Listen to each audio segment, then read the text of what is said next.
Saya disclaimer terlebih dahulu, kalau saya bukanlah ahli ataupun pakar yang akan dibahas pada video kita kali ini.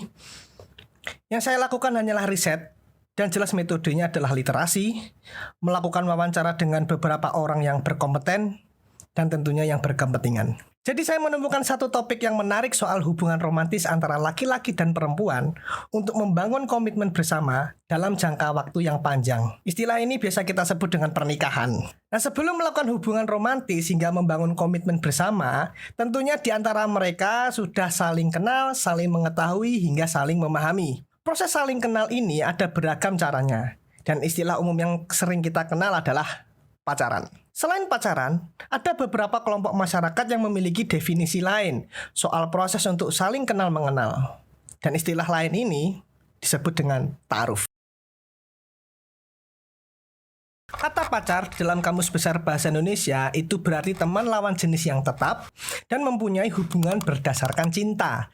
Dan dari sini kita bisa berasumsi bahwa satu hal utama dalam pacaran adalah proses saling kenal mengenal. Lalu yang menjadi pertanyaan, apakah orientasi pacaran adalah pernikahan? Bisa iya, bisa tidak. Tergantung dari komitmen masing-masing. Lalu kita beralih ke kata ta'aruf yang diambil dari kata bahasa Arab, yakni ta'arofa ya ta'arofu, yang berarti saling mengenal sebelum menuju jenjang pernikahan. Singkatnya, ta'aruf ini coba dinegosiasikan oleh beberapa kelompok Islam yang secara prosesnya nanti sampai ke pernikahan dijamin tidak ada perbuatan negatif seperti tindakan maksiat maupun zina. Nah, karena ada beberapa treatment yang dianggap mampu untuk mencegah perbuatan ke arah negatif itu. Nah, selain itu, proses ta'aruf juga diyakini oleh mereka itu sesuai dengan tuntunan dan ajaran Islam. Lalu yang menjadi pertanyaan selanjutnya adalah, apakah dalam proses ta'aruf sudah pasti menuju ke jenjang pernikahan? Jawabannya juga belum tentu.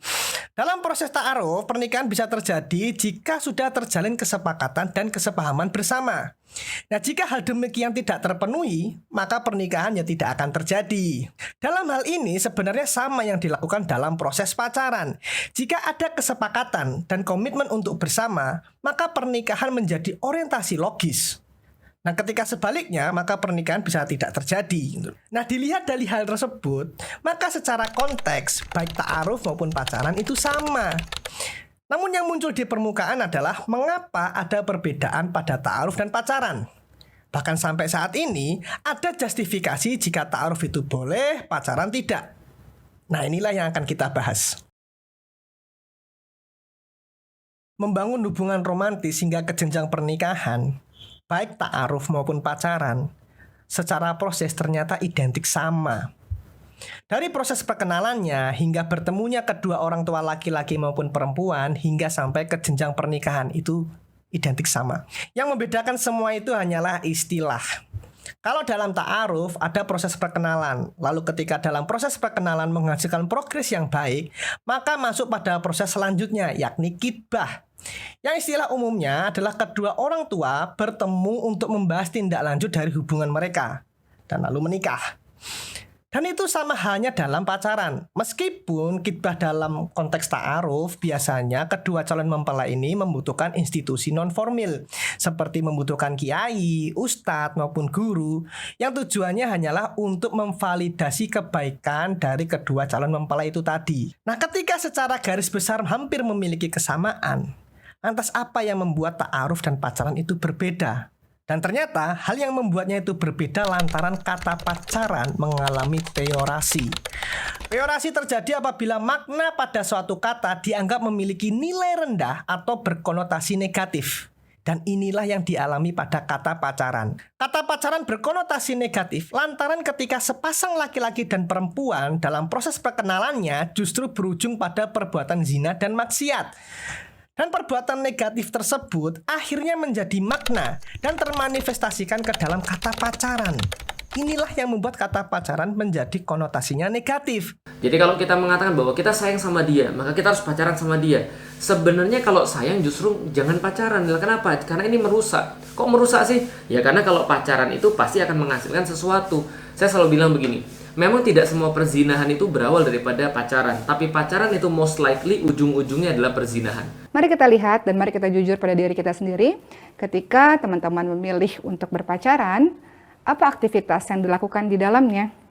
Apakah hanya sekedar saling bertukar kabar, saling bertanya keadaan, saling curhat-curhatan, atau bahkan ada aktivitas fisik yang dilakukan oleh teman-teman semua. Pacaran hanya boleh setelah menikah, ya. Setelah akad nikah baru pacaran.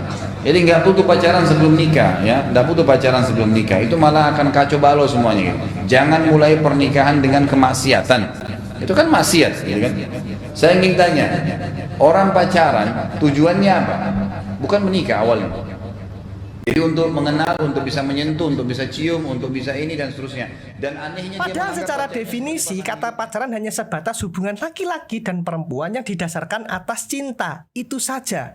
Kalaupun memang definisi pacaran adalah proses kenal yang berujung pada tindakan zina maupun maksiat, maka seharusnya institusi formal kita melarang pacaran. Karena perbuatan negatif tersebut selain bertentangan dengan norma agama, juga bertentangan dengan norma masyarakat, apalagi norma hukum. Toh masyarakat kita dan penegak hukum juga tahu kalau tidak ada yang mengharuskan perbuatan zina dan maksiat dalam pacaran.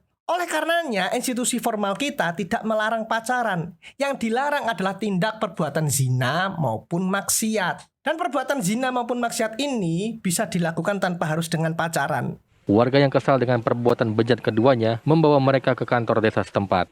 Keduanya pun hanya tertunduk lesu menyesali perbuatannya. Warga kemudian mengetuk pintu kamar tersebut dan memaksa pintu untuk dibuka. Jadi cukup kontraproduktif juga melarang pacaran hanya karena ada potensi ke arah perbuatan negatif. Apalagi jika menggabungkan perbuatan negatif itu ke dalam makna pacaran. Terlebihnya lagi jika didasarkan atas kemungkinan. Kalau memang didasarkan atas skala kemungkinan, ya kita balik saja pertanyaannya.